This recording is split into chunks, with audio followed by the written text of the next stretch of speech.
Pregnancy is a natural process, so if it's not happening or if it's not sticking, something is missing. After having a family member go through infertility and experiencing a miscarriage myself, I realized how little support and education women have around infertility. I want to change that. I'm Dr. Jane Levesque. I'm a naturopathic doctor and a natural fertility expert. Tune in every Tuesday at 9 a.m. for insightful case studies, expert interviews, and practical tips on how you can optimize fertility naturally. If you've been struggling with infertility, pregnancy loss, women's health issues, or you just want to be proactive and prepare yourself for the next big chapter in your life, this show is for you. You guys, today's the day you're going to get to meet my mentor, Dr. Leah Hechtman. I've been talking about her for probably about a year now, ever since I started taking her courses. What she teaches, how she practices is nothing short of amazing, and I'm so excited to share her brilliance with you on this podcast. We covered absolutely everything when it comes to fertility, what she's seeing, what's possible. I hope you guys enjoyed this episode just as much as I did. Hi, Leah. I'm so excited to have you here today for so many different reasons. My listeners are so excited to meet you. I've been talking about you for the last year, and you have changed my practice. You have changed me, and you've changed my practice. So it's an honor. The first thing that I'd love for you to start with is how did you get to be Dr. Leah, the naturopathic doctor that's blending this science and giving us 100 papers each module to let's talk about the energetics and let's talk about the spiritual component of this. I love that you do that, and I love how you blend the two things. And I've always wondered, how did you get to this place to be able to blend it so beautifully? Okay. Yeah. Firstly, thank you for having me. It's definitely my honor as well. And, I'm looking forward to seeing where we go, because remember that, you've learned from me, I've learned from you. Yeah. So every student that I teach, you expand my mind. And one of the reasons I love teaching so much is because I can have an idea about something, but I have to work out how to explain it in every way so that everyone can understand. And you always challenge me in a different way. So thank you for that. So the idea of me. So, let's go everywhere. So I'm a Gemini, yeah? So I've got this whole way where my brain goes and I think about everything. And I think and I am scared and I have to try and understand it. And for me, I'm very, there's no duality to me, but there's a dual experience for me. So I'm very spiritual in my existence, but I like thinking, I like understanding, I like explaining. But the directive for me with respect to the science is that I'd find the science to explain my knowing, as opposed to the science is there and then I try and understand it through a spiritual lens. And for me, the primary driver where that knowing comes from is the patient that I work with, or my own self, let's say. So a patient is with me and I have the privilege to work with it, and I need to know what the hell is going on, and their body will give me the information, and then I map it to the science. And I have a pretty good knack. Everyone always jokes with me, my research assistants are like, where did you find this paper? And I'm like, I don't know, something great. You just attracted now. At this point, you just attracted. Yeah. But I find the paper that explains it. I have this tenacity, stubbornness, whichever way you want to look at it. I have this part of me that doesn't stop until I find the paper. Yeah. Or I then go into the research to try and find it. It's just my nature, pros and cons. There was such an aha moment for me when you said that. I remember I'm like, I need to do more research. I need to get more into, and it was like, no, the patient sitting in front of me tells me what's going on. And then I find the research to prove it, as opposed to the other way around. And it's like, the body knows. We're trying to study the body as opposed to the other way around. Yeah. Do you have your own personal journey? And I want you to talk a little bit about the different cases that you have in a minute, but I've heard you speak on podcasts, and it's like, I have endometriosis. I had endometriosis in past tense, where I think most people do not understand that it is a possibility. And when we meet you now and you're glowing and we have no idea how old you are because your skin is so beautiful. There was a time that you were not in this situation. And so can you tell us a little bit more about the actual journey? Yeah. And do you still have endometriosis? Is this still something that's part of you? No. And yeah, let's open up some minds over here. Let's unpack. I was really sick as a kid. Yeah, so I was really psychic as a kid. So I was the 2-3-year-old that would feel everybody's pain and put my hands on them and take it away. But then I'd go into the corner with the pain in my body and have no idea what to do with it. So that was my experience as a child. And just really aware and knowing stuff that I shouldn't know. And it was just too much as a kid. And I think having that kind of shattered me and made me really wide open. But then I just kept getting sick and sick and sicker and sicker and sicker with all sorts of things, and ending up in hospital with like 20 doctors looking at me going, they don't know what's going on. And then eventually it resolving. I just had multiple things and missed years of school and you name it. It was all these sorts of things. And then I was supposed to study medicine, like as soon as I could talk, I was like, I'm going to be a doctor. And then I couldn't study medicine because I couldn't finish school. So I couldn't finish my last year. So I started studying some naturopathy subjects because I could do that basically from my bed, like if we're really honest. And so I started that, and then I just went little by little by little, and then off I went. But for me, it was just this idea of, I always knew that there was always a reason behind why there was something that was out of alignment, or why there was an illness, or whatever it was that it was. And again, that stubborn part of my personality, I was going to find the answer. And so I put. And then by finding the answer, then you attract people as patients, and then you find the answers for them. And I mean, this stubborn part of me, I think it makes me the type of clinician that I am, because people know I never give up on them, because I never gave up on myself, and I never would. Because I do strongly believe that the body will bring us things, and it's a privilege to be able to try and understand how and why. Yeah. And did you have somebody who was like helped you through your healing journey in terms of the actual development of the, let's say, the endometriosis? Did the endometriosis come just as a reproductive, or is that something that you feel like was part of you before the reproductive years? I think it was part of me before the reproductive years, because I had so many other infections. And the endo only really fled when I had an appendectomy, and then I got so much scarring that I was vomiting every day. And so then they had to try and work out what was going on, because I couldn't get any food down. And I was like, how old was I at that point? 11 or 12. Well. Oh, wow. Okay. So, yeah, like young. Yeah. And, and it was that classic endo of, fetal position in the bathroom, vomiting and all that sort of stuff, and fainting and all that. And so it was the idea that, I had an amazing mum, and she just wouldn't put up with it. She was like, we're just going to find answers. And she was open-minded to, every animal was joining her. She was open-minded to, like I was getting healings when I was 13, or I was seeing amazing specialists, or I was like, she would go anywhere along the spectrum. And then I had some incredible people that were really a big part of it, like my old drama teacher taught me about energetic healing and would give me healing when I would babysit her daughter when I was like 13, 14, and then I had an amazing, I say the German part only because his training, he was originally a naturopath, a German naturopath, and then he became a doctor, and he treated me from 14 years of age, and then he became my mentor as a naturopath, and then took me under his wing when I was 19 and let me sit in on his consults and explained how to work and how the body worked. And it was with him, that I understood chelation. He would let me sit in his chelation IV clinics, and he would really guide me and educate me. But, and then I had an amazing homeopath that took me under his wing, and I was part of his homeopathic proving group from the age of 17, or an energetic teacher that let me student teach from the age of 16, or like just incredible people. And I think about them so many ways, but so remarkable that these people took young teen me under their wing, and not only believed that I could get well, that they could show me the path, but also believed that they saw something in me was worth guiding and supporting, and they didn't treat me like a kid. That in its own, what a blessing. Such a blessing. I've got so many people like that have come into my life, which is also why I'm so passionate about teaching, because my attitude is, if I can help other people the way that I've been helped, even just a little bit, like, geez, you got to give back.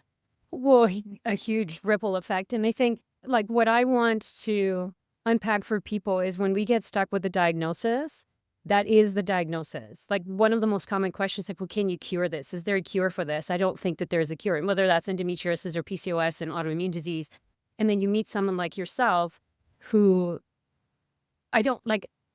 how do you answer that question when someone asks you, is there a cure for this?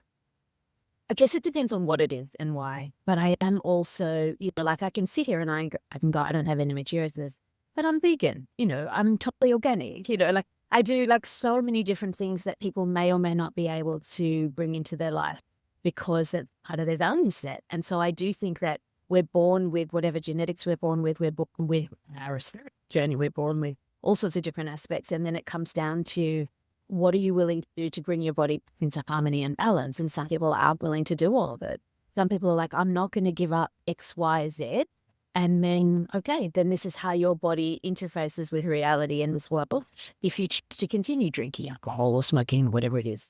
But a lot of the things that people experience, there is generally, like that German naturopath doctor, he would always say to me, people will have genetics and they will have one thing in particular that will be what's not quite right for them. And if you identify that, they can generally overcome a lot of different things, provided they stay on a nutrient or make that dietary change or whatever that one thing is.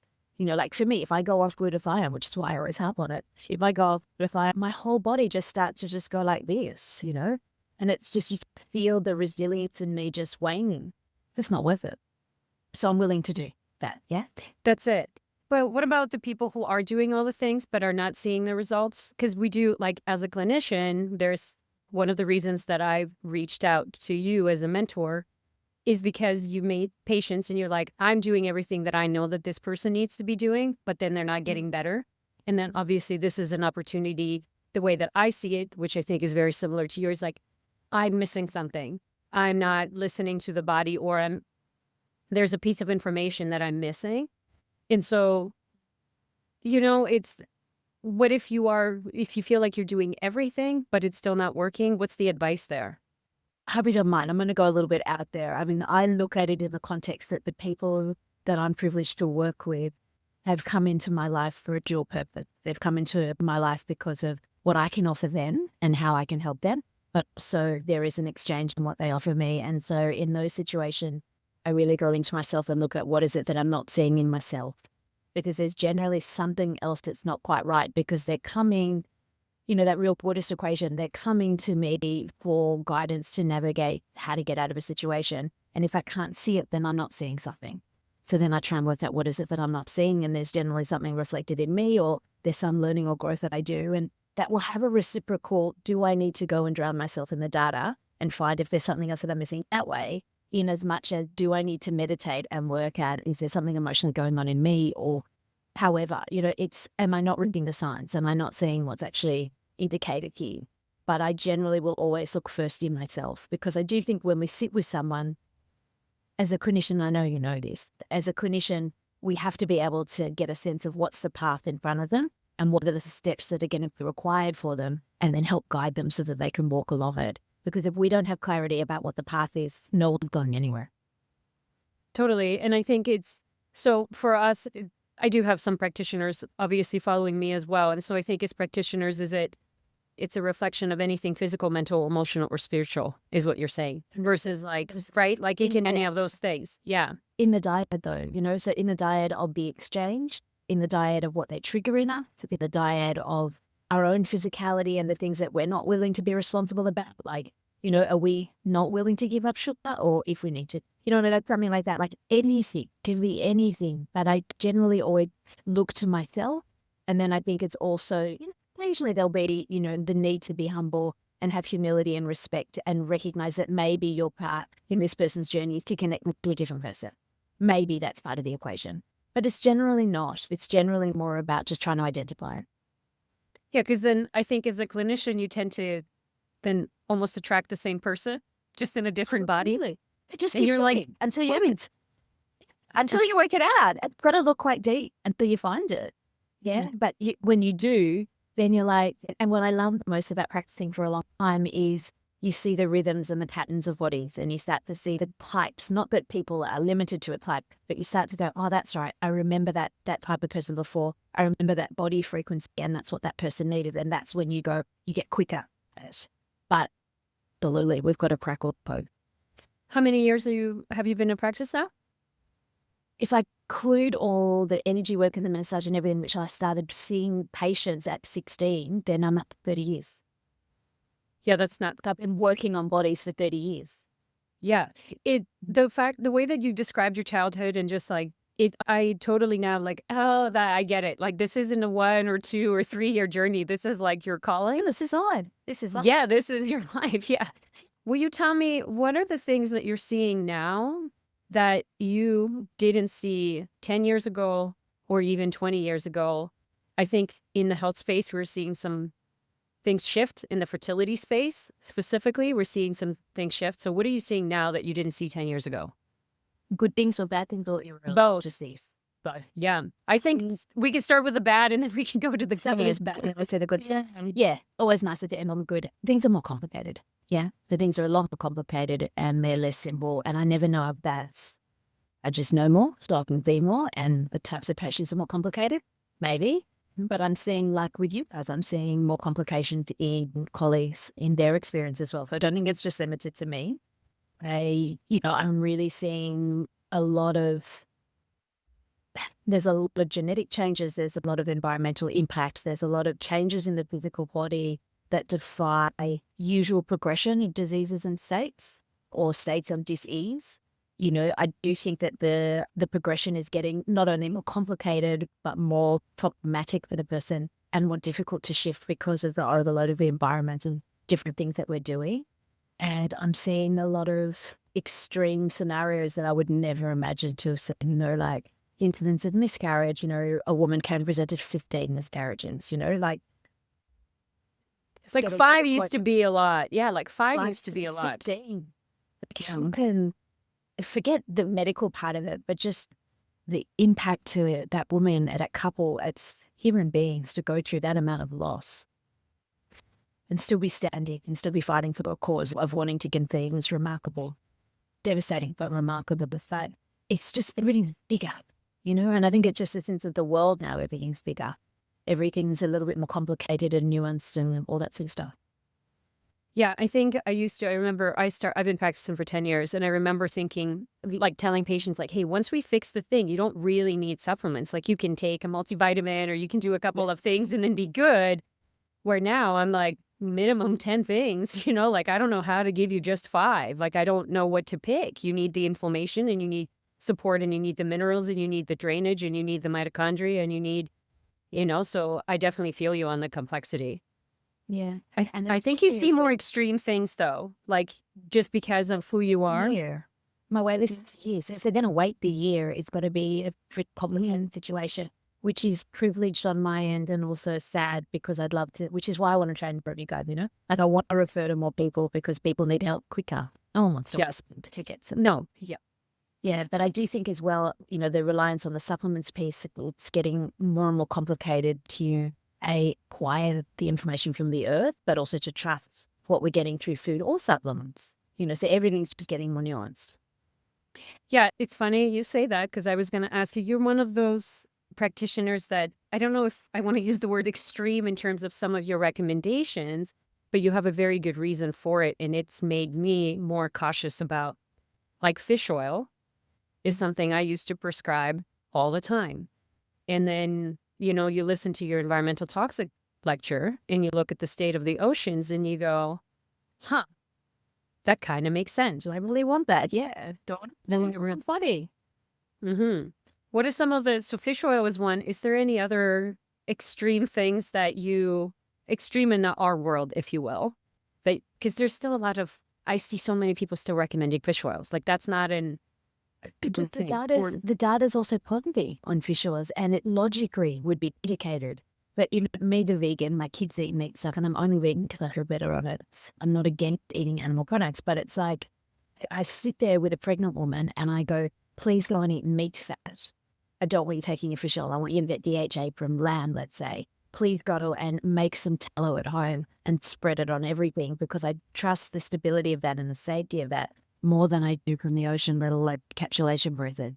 And we're in an interesting time as well, which is where we're getting supplements, which are basically food in origin or organ supplements and things like that. And that opened up a whole other question mark as well. The idea of, yes, nature is best. Yes, historically, we would have eaten animal liver after a fast or at the end of the winter hibernation period. Yes, it would be better, but we're also then consuming it from an organ of an animal where we don't know if it's been organic. We don't know what toxins that liver's eliminating. We don't know what that animal's exposed to. And are we actually ingesting basically a soup cocktail of toxins from that liver extract product?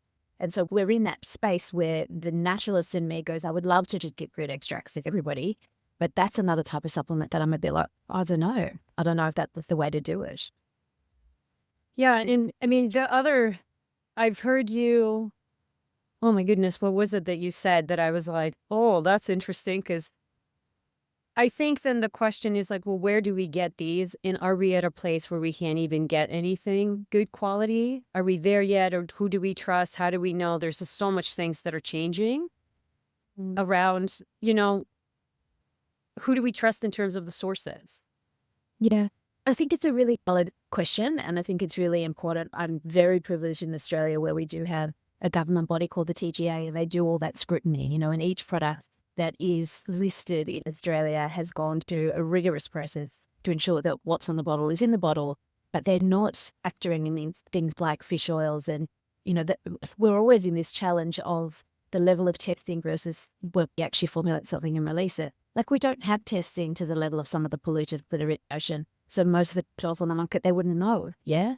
But, around the world, access to products, you can't just buy things on like iNove and stuff like that, because half the stuff is, even just adulterated of things. So you've just got to be careful with making sure that you get a reputable source and you have proper guidance from a clinician that really knows what is and isn't safe. But I mean, God, it's so easy to get a product on the market now all around the world and get a social media following, and then off you go. But we don't actually know that the quality is actually there. But it is what it says it is. Yeah. And even there was another, I remember I had raw milk is a big thing right now. And I remember I was like, well, how do you feel about raw milk? And then you're always, I'm like, I hate that I'm coming to Leah with these $2 questions, because I'm like, that's all I have. I just need to ask them. But, this is where I'm like, oh, she really individualized everything, because then you're like, well, it depends where it's coming from. Is it in the States? Is it in Canada? Is it in, like, what is the person? Do they have endometriosis? How are they? And it's like, oh my God, I don't even think about those questions versus raw milk is great. We should be drinking it. So everyone should be having it. And, there's opposing opinions. Yeah. And then, in fact, during the environmental stuff, for like where I am right now, there's a lot of flooding in sort of different areas. And the water from those cows after the flooding would have all the environmental runoff that they'd be drinking in the water, in the ground. And you just got to really be thinking about the exposure, and it just gets really broad. It's really broad. Yeah. Fluidity. Tell us about let's bring it to the good stuff, though, because I know you've seen some magic happen. Yes. And I'd love to hear a little bit about some of the magic. And you're so casual about it. And I know it's because you're so humble, but I remember, and like, did she just say she reverses menopause? And you just like casually mentioned it. I'm like, did she just say she has a 49-year-old that she's helping to family plan? Like, not just one. And I'm like, hold on. Like, can you just unpack that for a second and you'll go on and keep going? Like, it's not anything. Where I'll have women at 35 who are writing themselves off because their doctor obviously have written them off. And I know everybody's different, but I'd love to hear a little bit more about the magic that you have seen in your practice and what it took to get there. Like, let's be honest, it wasn't easy. No, look, I mean, the magic stuff is very dependent on both myself, The person. patient. Yeah. And so it's about them and where they want to go to and how far they're willing to stretch their mind and really going to the quantum. If they believe in all of it, like, I always find that dance of science versus quantum, or science versus spirit, or whichever way you want to look at it. Not that quantum isn't science, that you get me. Like, just with collective science and the data points and parameters versus the flexibility of it all. It's limitless to the extent of the equation of how we're working together. Yeah. So it might be someone where they've been told that they're completely infertile, or it might be someone with severe endometriosis and they're getting highly clears. It might be someone who's much older that has a spontaneous pregnancy, or there's so many cases of so many scenarios. What would be helpful? What's the oldest? I think. With their own helps or with other eggs? Both. So I think I want to stretch it. One of the things that I really liked and why I've gravitated towards you is that, like, if you want to have a baby, I'll help you have a baby.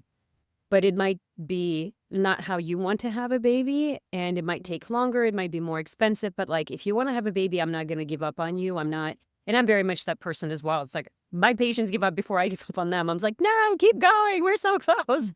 And so to see, like, what is the oldest patient with spontaneous natural pregnancy versus IVF versus, not their own eggs, what's possible? Okay. So let's look at spontaneous or natural. 49 is the oldest. And this woman had genetics where her mum went through menopause late 50s and everyone had like 14, 15, 16 kids for generations. So there's a definitive aspect around the genetic of this woman that both of us felt tremendous confidence that It was her first child it was at her 49 first. then? Yep. Yeah, it was her first. Yeah. And so we both had a lot of confidence around that it was probably going to be possible. And then we did all the things that you would do to support that scenario for it being created. But I've certainly had a lot of people over the years where I've said to them, you having a baby is what's really important. If we need to do different things, then we'll make it happen. And then if you don't arrange, then we've created it. But it's, so much of, I think, how we practice and the benefit of how we practice is the creation of the path for them to get there. And so then it's us connecting them to the right people. It's doing all the things that we need to do so that then if it becomes a 52 or 55-year-old woman, you help them navigate how to create the thing of what they're wanting to achieve. And so I think it's 55 was the oldest. And I had clinicians go to me, is that ethical, support or something like that? And my attitude is it's their journey, it's their choice. And they were certainly, as they would sound mind and, all that sort of stuff, and they'd be able to do it. And it's their journey. And, they had a lot of, this particular person, they had a very abusive relationship for 15 years before and very violent. And I didn't want to conceive with them. And it was her saying, I don't want to give up on life. And I really want to have what I missed out on. And my heart still goes to her and thinks of her fondly, that it's such a beautiful thing that she was able to create happen. So I think, Well, and you also support her through the pregnancy. And it's not like you get them pregnant and you're like, see you later. Like you're testing her probably every 6 weeks? Right? 6 to 3, 6 to 12. Yeah. Yeah, depending. And to make sure she's healthy and the child's healthy and to make sure that, like one of the trickiest things is someone where they're in their late 40s, early 50s does have a donor embryo, let's say a single woman, gets pregnant by an IVF clinic and then they're just dropped and then they're navigating the process and they're navigating a newborn and, there's a lot of people that And menopause, like perimenopause and postpartum depression at the same time. Yeah. It's full on. Yeah, it's full on. And I've always had this thing with my patients, like everyone has my mobile number because people only reach out when they really need you. And if they really need you, they really need you. And I've got my checklist every week of the people that are going through something that I just send them the quick weekly kits, checking up on you. You still okay? You good? And then we navigate if they need something extra because, life is tricky for people. Life is really full on for some. That's fascinating. But I really think that it's so much about, like I'm thinking about this woman I spoke to yesterday, yeah? And she's about to take a really courageous process, transferring some frozen embryos there, her own, but convoluted story, which I won't go into. And she just needs me on her team to be able to have the confidence to be able to achieve it. So whether or not there's this willingness from me that contributes to it, I certainly think energetically it helps, emotionally it helps. Yeah. But having the support from someone who helps us achieve what we're wanting is that. Oh, I think I don't want to say it's most of it, but like I'll see women relax. So like I in practice require the male to be there. And I don't know if that's just, I had just a couple earlier this week and I'm like, there's no way I could have gotten to what the root cause of the issue without him there. Like there's no way. And it was like the next day she shows up because I'll do the assessment and we do a quick call the following day. And her energy is different and she's lighter and she feels better. And it's like, oh my God, just having someone on her side saying like, hey, you know what? This isn't right or this isn't, I think it's a really big deal. So will you tell, one of the things you really taught me about, because I was when I first got into the fertility space, I was like natural. It has to, like, it's a natural process. And if it's not happening, something is missing and we need to figure out and like do it naturally, And then it's complicated and it's messy. And then you're like, I just want to help these people have a baby. And so maybe they do need some ART. How do you decide when and how? I know there's a lot of practice, obviously, that's involved. But when the couple needs to sit, we need to go, hey, maybe there is another opportunity. Like there's something else that we're going to have to explore. It's fascinating. I mean, there are the obvious scenarios, yeah? So there's the physical impediment or someone doesn't have fallopian tubes or there's some sort of obstruction. There's all the base physical things or there's the base genetic issue where maybe they're wanting to genetically collect an embryo. There's that sort of stuff. But there's this, I guess the privilege of working for as long as I have, there's a type of couple that I'll meet periodically and you just know that it's almost as though the body doesn't remember how to be pregnant. You listen to their story and you work with them. And I'm thinking of a few couples that I've helped. And How would it remember to be pregnant if it doesn't know if it never been pregnant? Okay, so the average person that we see. This is one of those things you'll say, and I'm like, hold on, I don't understand. Yeah. But no, totally. And I should put my caveat is that I'm really privileged that I get to work on people's physical bodies for some of the patients that I work with. And when you've had that physical connection with the body, it really tells you a lot and really goes back to what we said earlier. It tells you what could be that you couldn't even imagine. But definitely, so there are these people that you work with, and the average person that walked in the door, their body has a natural ability and a natural awareness of, okay, if I do this, I can actually fall pregnant, and it knows the steps that it will naturally go into. And you'll get inclinations of what the uterine health or what's the oocyte health or the sperm health or whatever it is that tells you that that natural rhythm of how it would actually work will be achievable. And you'll have that hunch and you'll be like, that's missing and that's missing. If we do that, we're good. And then sometimes you have these patients and I look at them and I'm like, you've got great eggs, you've got great sperm, your uterus looks healthy. The combination's not happening. There's something just it's not coming together. And you can almost feel like when you work on the body, the female body is like, we don't want to make this work, but I'm getting stuck. It's like there's like a book that they missed and they just lost that information. And those sorts of couples, it's fascinating because I've learned how to pick it really quickly so that I don't make them feel like I'm wasting their time or that we're never going to get to a goal. And I do know as a clinician that the earlier we name something, the more of respect, but definitely more trust we build, because if we know it, they know something's not all, we've got to name it quickly. So with those couples, when I name it quite early, they're the ones that they do IVF. It's a super simple scenario. They get enormous amounts of eggs and embryos in the freezer and everything is textbook perfect. Yeah. No reactions, low dose drug, easy. Transfer the embryo, a little bit of extra help, and the body goes, oh, this is pregnancy. Cool. And then they're the ones that conceive their second, which is 6 months postpartum and was third really quickly. And everything just worked.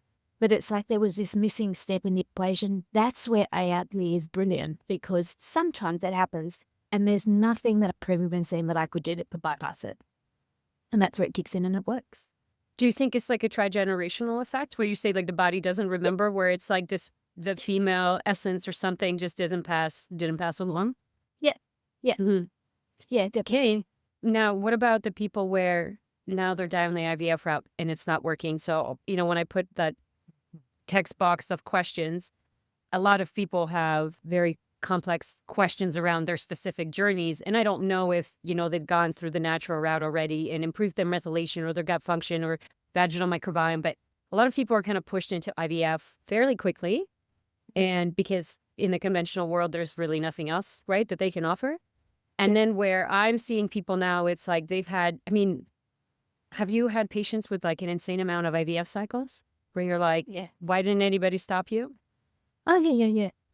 I guess. And then it just gets so complicated because now they're like, do I need these injections? And I need to be on Lupron and I need to be on the growth hormone. I need to be, and they're just kind of getting further and further and further away from themselves and from it. Then they're also, you've got a body that's trying to find its balance after 16 IVF cycles.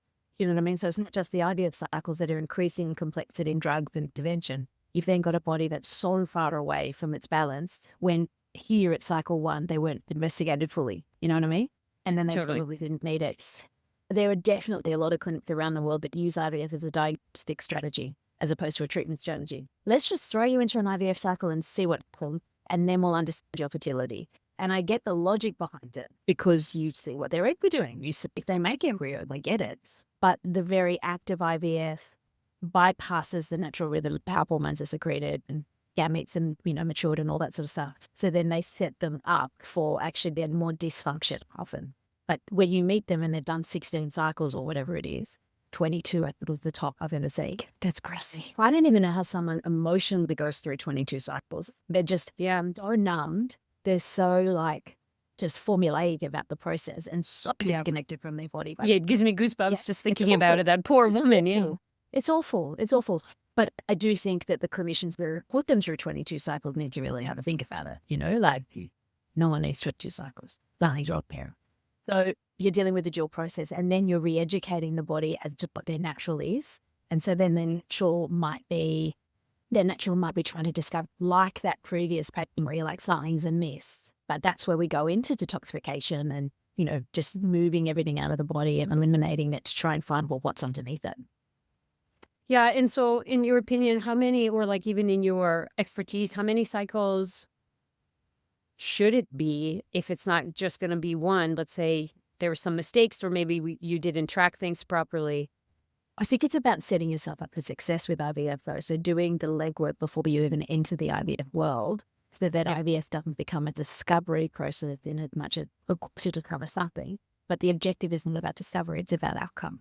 So, if you do all the legwork in the early stages, which is why I always say to patients, we can do it two ways. We can do the mainstream and then see what's what, or we can do the bigger cycle straight away. Sorry about this cat. We can do the bigger cycle straight away. He's just determined to join. She wants to participate, yes. He's involving. What was I saying? We can do the bigger cycle, but you need to really do the bigger investigation. So when I meet patients, I'll really take them through investigations very thoroughly. Even things that would be remote possibilities, because the last thing everyone wants someone to do is to go through IVF, get pregnant and miscarry, or go through IVF and not have any success, because if they're going to do IVF, I need to make sure it works. Yep. Yeah, and this kind of leans me into the immunology, because I think there are certain things that IVF can override, and then there's certain things it can't. And the immune system feels like, in my little experience that I started, because this is where I realized, I'm like, oh my God, they're not personalizing this. They're just putting women through IVF. That's why when I took your advanced fertility certification, that was one of my kind of favorite, it just opened up my world. It's not just natural. Oh, we can support women, but we can do it well, as opposed to you're going to be on 22 cycles. Like, my God, Yeah, horrendous. But can you talk about the immunology aspect of it, and why, what's really at the roots there, and what we need to treat and figure out? Yeah. So there's a lot there. I just want to say one thing. So, I'm really privileged to work with IVF clinics, and the collaborative work that we do together, they know that the outcomes are better. I've got one clinician, the average IVF cycle is 37% success rate per cycle. He and I, when we work together, we're sitting at around 81 or 82% success rate. That's crazy. When we combined, and these are really complicated cases. So it is really beneficial to work collaboratively. But the IVF process, they sort of look at it and they go, okay, then let's throw someone into the cycle and do all these sorts of things. And they just throw drugs to basically just control and suppress the body. In some situations, there might be an indication for some of these meds that say there's a blood coagulation disorder and they need a blood thinner, like say, okay. But putting women on steroids and, basically chemotherapeutic agents and all these sorts of things that are known internationally as, the Londo protocol or the Braverman protocol, or, all the different names that they do, the fundamental of the uterus is really being lost in that equation, because the collective mainstream fertility group, who have enormous respect for and work with collaboratively in a patient and a research sense, we're not linking the importance of the immunology in the uterus in the way that we need to. The uterus is the womb of the body, but it's also the center. It's the heart of the female reproductive system. And the signaling that the uterus sends to the other reproductive organs, as well as the totality of the woman, determines the success rates so significantly. And it's not necessarily just about identification and suppression, or just suppression, forget about trying to work out what's going on. It's about really bringing that harmony back to the immunology within the uterus, because that determines the secrete ducta relate to the oocyte. It determines if things fertilize, everything comes back to the uterus and its stability. Where we're at with research at the moment is the idea of the uterine microbiome, or the endometrial microbiome, being really important. The research around it is definitely earlier than, let's say, the gut microbiome that would learn. Or even the vaginal microbiome, right? Vaginal is much, much richer in an understanding of it. But what we understand is giving us information and an understanding of the microbial species and how that correlates with immunology. But the immune system within the endometrium, or within the uterus itself, we've got to remember that the uterus is tri-layered. And what they're thinking now is that there are different microbial species within each of the layers. And the immune system and its part of the immune cells are very different depending on which layer you go into within the actual uterus itself. And the importance of all three layers will govern whether or not the egg quality is good, sort of more topmost, whether implantation is achievable, top, middle, and bottom, whether or not there's a coagulation disorder, more the peritoneum, the bottom one. All of the different things still keep coming back to the uterus and how efficient it works and how it links in with everything.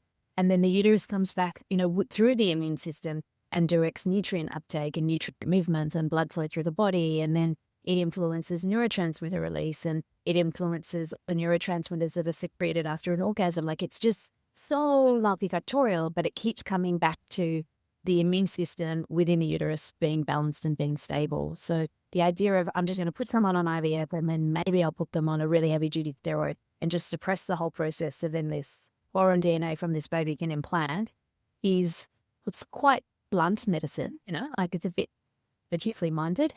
It's not in keeping with the harmony of where the body's at. And I think if we can find where the true harmony is and bring back into that state, we can generally not require those therapies.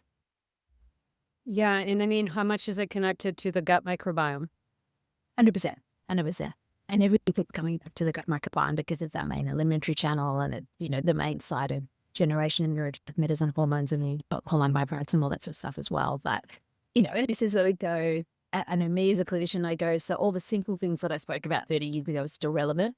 Yes. Does it mean I can fix everything with just those simple things? If someone wants to wait 5 years, they could just have a clean diet and they might be able to get to the goal. But generally in our fertility space, people want a baby yesterday, let alone in 6 months.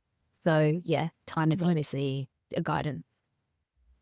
Yeah. And I mean, talk to us the simplicity, because you just explained so beautifully this complex process, because like I understand this, but I know the listeners are like, oh my God, what? Like immune system and 3 different layers. And but I got antibiotic flush. I took amoxicillin for 7 days. I have these infections. And again, like something that I've learned from you is you can't take 10 days of antibiotic and expect everything to come back. And then maybe a probiotic. So can you wean us a little bit into the complexity of the treatment and like why it's important to see it all the way through and what to actually expect of shifting your microbiome in a big way? Yeah.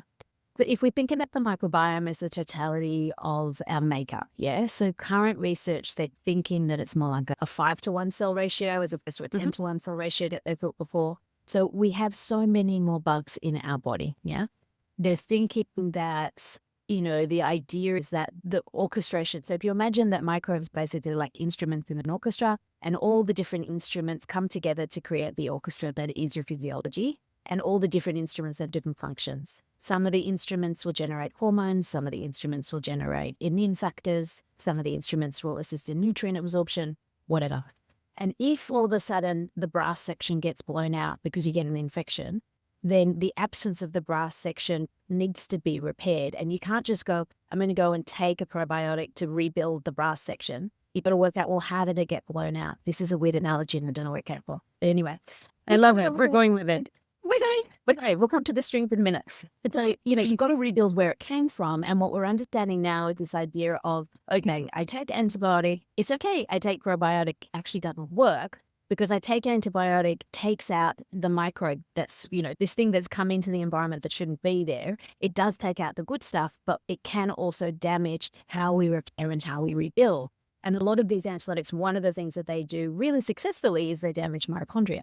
The mitochondria are the powerhouse energy centers in all of our cells, but they are our anti-aging pathway. They're our ability, all of our cells to recover and usify and function optimally. And if you take the antibiotic, but you go, it's okay, I'll just give you a probiotic, you're missing all of the other steps that go with it. So we need to really optimize the whole environment and the space for species to grow and survive and proliferate and do all the things that I know you know all about.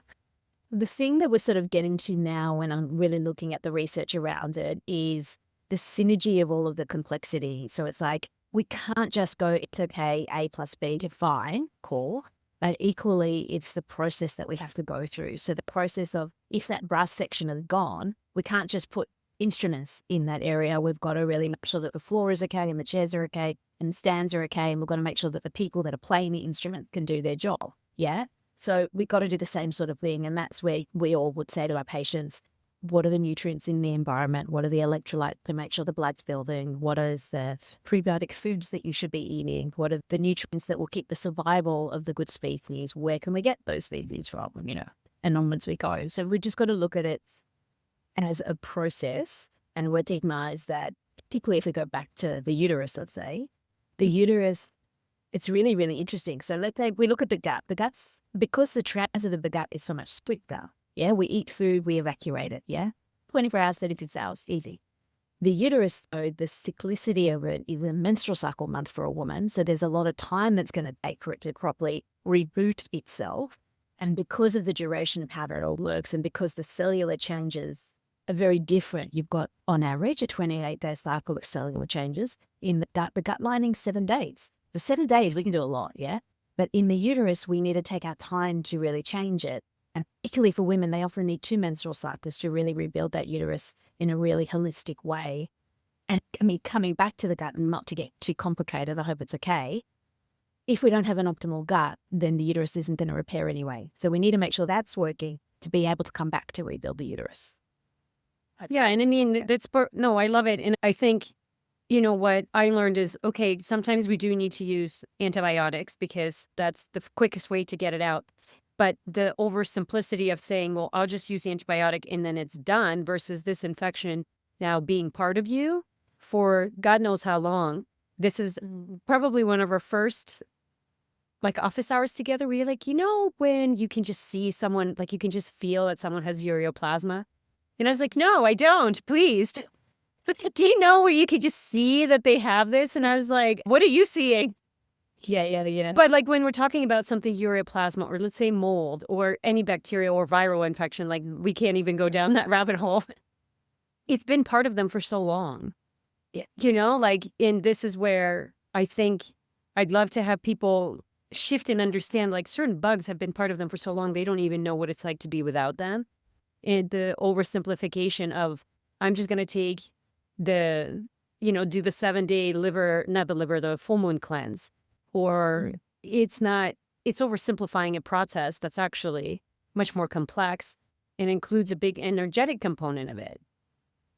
And then that's where we get into that conversation of depending on the type of pathogen and how embedded it is within the body cells. Is it something that's very large that just moves on like a worm? Or is it something that's merging with your DNA like a virus or a molecule?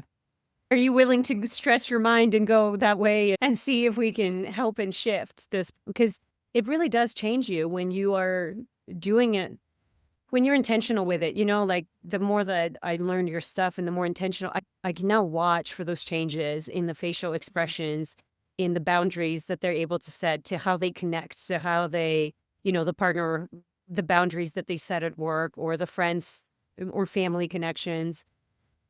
To me, that's the work. You're transforming, you're changing, you're letting this bug go as opposed to just do the antibiotic or the whatever, and then it's out of your system. Because it often comes back when you just do the antibiotic. You've got to do the change to really make it work. Yeah. The idea of stubborn cases, I just know that you probably haven't nailed it properly. Mm-hmm.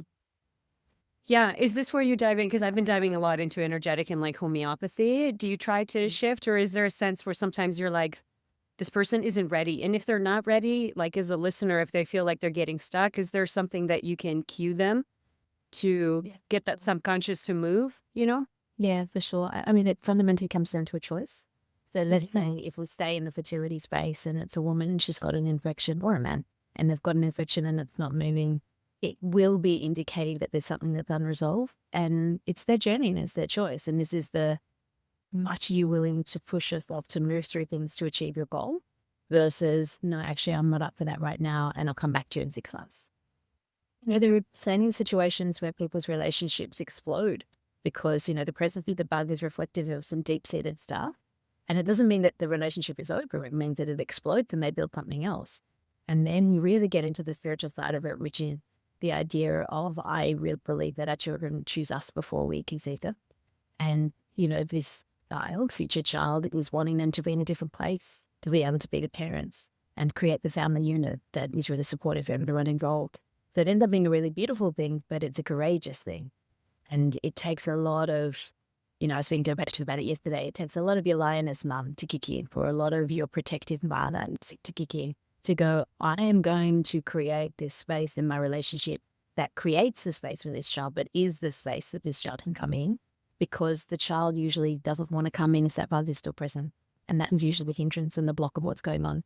So I really try and take it out of A, the medicalization of it, but also B, take it into the empowerment growth space, as opposed to go into your subconscious, you've got to deal with your own issue or whatever the thing is, because that's just it just becomes circular. Totally. Yeah. It's funny. The lioness, who I've been talking a lot there. I have a small like group program as well. And there's these two women that joined, and I'm like, you're too nice. Like, you're too nice to get pregnant. And I don't know how to say that, but it's just like, you're too nice. You're too nice. You let your husband show up whenever he wants to. He can work 12-hour days and not show, and that you're not bothered by it. Doctor doesn't want to test anything, and you are just like, I guess I can't get that testing done. It's like, that's not, we need to find that lioness. Yeah, it's Yeah. not how it works. And it's like literally watching these women learning how to advocate for themselves. And of course, there's a lot more to unpack there, but it was just like, you're too nice. And I know it sounds crazy, but like, you're just too nice. You can't. Look, I mean, all of this thing, and it's not that we're against other people or that we're fighting against other people, but it's that we really need to take ownership of our existence and ownership of the experience that we want to create. I'm not against the idea of fate or death and all that sort of stuff, but we create our lives. And if you want to create a family and you want to create a child, there's an element of a shift that happens in us before we bring them in. And those women, hopefully, with your guidance, they're of course going to fall pregnant and have beautiful families, but they're going to need to tap into that part of them that can lift a car off their child. That part of them that will do anything for that child. And I always say, bring that part out now, because that's what gets you pregnant. It's not just going to come out as soon as they pop out of your body. Totally. I do. I know you don't really tend to see that because you have this, 1-year waiting list, but I tend to see women are like, they still want to wait and see what happens instead of having and feeling like, I'm just going to wait and start trying naturally, and then I'll see what happens. I don't want to optimize things ahead of time. Or, well, we just started trying and it's only been 6 months, or it's only been a year, and I'll wait to get some testing done. And I'm not sure how to break. Like, I feel that you have no time. Like, yesterday you needed to start preparing yourself, as opposed to like, well, I'll just try this and see. That sense of urgency isn't quite there in their perspective. But if I look at it, I'm like, oh my God, there's so much urgency, Do you see that? Is there a shift that, do you know what I mean? Like, why is that happening? Well, there's a fear reflex usually in women like that. So I try and find it, or men, like depending on who's short my dude. There's usually a fear, and it's either a fear that it won't happen, or it's a fear of, I don't know, want it. So I usually name that. I rarely have this conversation cut on my wait list, just for the obvious reason. But I will always name it, and I will always ask them the question that they're too scared to voice. And so in a situation like that, if I've ever seen someone like that, I'm like, you're here, you want a baby. Yeah, like you wouldn't have met a man. You wouldn't have waited a year, yeah. You wouldn't have waited. You're insisting, yes. I'm getting a no from you, so let's give some voice to that no. What's the no about? Is it the no about that you feel unworthy, that you're scared of it? Is it, invariably they break crying in the next 30 seconds, and then something comes out that relates to it. We make space for it, and we talk it through really properly. And I've heard every version of, actually, I want a baby, I just don't want it with a partner, to I'm scared that I'm going to be an awful mother, to I was actually abused as a child and I'm really scared I'm going to do that to my child. I've heard everything, but the fact that they're in the room with you, like you're having the consultation, there's a yes. And we all have yeses and nos when we present ourselves with change. And it's about looking at it and providing the space as a clinician so that they feel safe enough. And I always joke with my patients, I swear with them, I joke about my own shortcomings. I always normalize it because we've all got our own, and we've all got stuff that we're all working through. And I use the yes as the guidance of, that's how we're going to use it to get through this. So let's look at all the no's and get them sorted for you. Yeah. And I mean, with the younger women, this is something as the integrative gynecology course that I'm taking in the premature ovarian insufficiency, the brain changes, the contraceptives, the environmental toxic load. I see more women who don't want to have children, and I'm not sure if that's a change that's just in the environment or they don't feel safe in their bodies. And then, of course, I see a lot younger women, as well as I'm sure you are seeing too, that are struggling with some things that we just didn't expect. Yep. Any essence in terms of like what you think is happening? Oh, it's so big. I think that we just think about women for a bit. Women are in a very different place now, all the research and all the statistics are suggesting, the amount of women that are single, that can't find partners, that earn as much of them or more than them, that can't financially, emotionally take care of them if they ever needed it, that, like all these different things, let alone the health implications, let alone the blunting that women have experienced from having various hormonal surgical procedures that they will cut off from themselves. But it's very, very multifactorial. And women have so much choice that I think that a lot of women are disconnected from what they really want. And then we also have women that have so much choice that are actually like, you know what, kid, just not for me. And that's cool too. Like whatever makes them happy and whatever they want. But, the idea of conceiving is very much, again, it's the thing of the week. It's very much around dropping into greater and greater levels of safety and letting go of more and more of your ego. And so for a woman to want to have a child, let alone be pregnant with a child and drop into the stages of pregnancy, he has to drop into surrendering in so many layers. And she may not have the environment around her to drop into that surrender for practical, financial, emotional, spiritual reasons, whatever it might be. Women are in a really different place now, There's not that classic, it's okay, I know, at 22, I'll meet the love of my life, I'll be over 24, I have my first baby at 26. We're not there anymore. Some people have that experience, but most don't. And because of that, the maturity that happens in the brain, and then they're looking at this in their 30s and 40s potentially, they're often saying no because they haven't seen that environment that enables them to drop into that safety quite the same way. But, pregnancy's fascinating in so many ways that literally, and why I see women when they're pregnant every 6 weeks is because every 6 weeks there's a physiological, embryological, placental change that is coupled with a spiritual and emotional change that is all about, am I safe at this point? Can I do the next overhaul, the next transformative process? Yeah, I can't wait to take your obstetric course. I'm really glad you pushed it back because the amount of information, I was like, need a minute. I will still take it and I will watch it at midnight if I have to, but I'm excited. Yes. This is what I have a really hard time with. And I think you wrote this in your newsletter. You're like, I should postpone this course. But then the yang part of you was like, I should just make both of them. And I'm like, I'm the same way. I was like, I have access to this information, but I need to wait a year. I can't do it. I need it now. So I'm glad that you're toning it down because it just allows me to time pace well. Now we will Yeah, we're all good. Thank you, Leah, so much. I'm wondering if you have any piece of advice for a woman out there that is struggling to conceive, to build a family, complex case, because that's what those are the people that are going to listen, I think, the most. If you have any advice or closing words for that woman. First and foremost is find the right care team. Find the people that believe that you can, and find the care team and healthcare team that are there to support you to achieve it in whatever way that you want. Entertain the idea that you may not have a child exactly the way that you thought that you would, but you'll still have your family, but hopefully you'll be able to have it the standard way. But most importantly, particularly when it's been a big journey for people, I always ask them to step above the experience and really connect to it on a more spiritual level so that they can feel a sense of, is there someone around that is wanting me to be their parent? And they ask that soul, if you want to use that language, can they ask them if there's anything that they need to do to be that person of service, to be the parent, to bring them into the world? Because then it takes us out of our own ego, it takes us out of our own fears, and it really brings it back to that place of service, which really is what parenting is all about.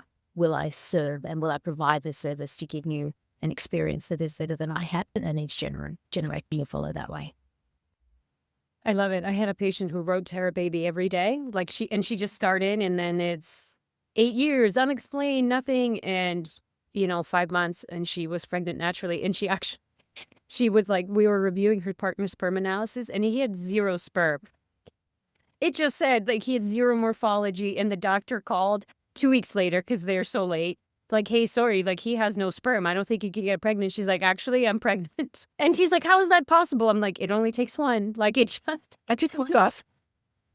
Just flare. Yeah, definitely. And apparently that's all it happened. But thank you. Thank you for that. Thank you for your brains are full. I know, but I just love and appreciate everything that you do.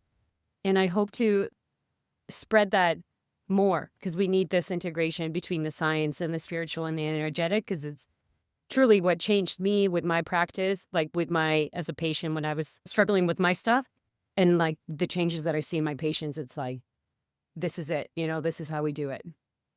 Beautiful. Thank you. Thank you. Thank you.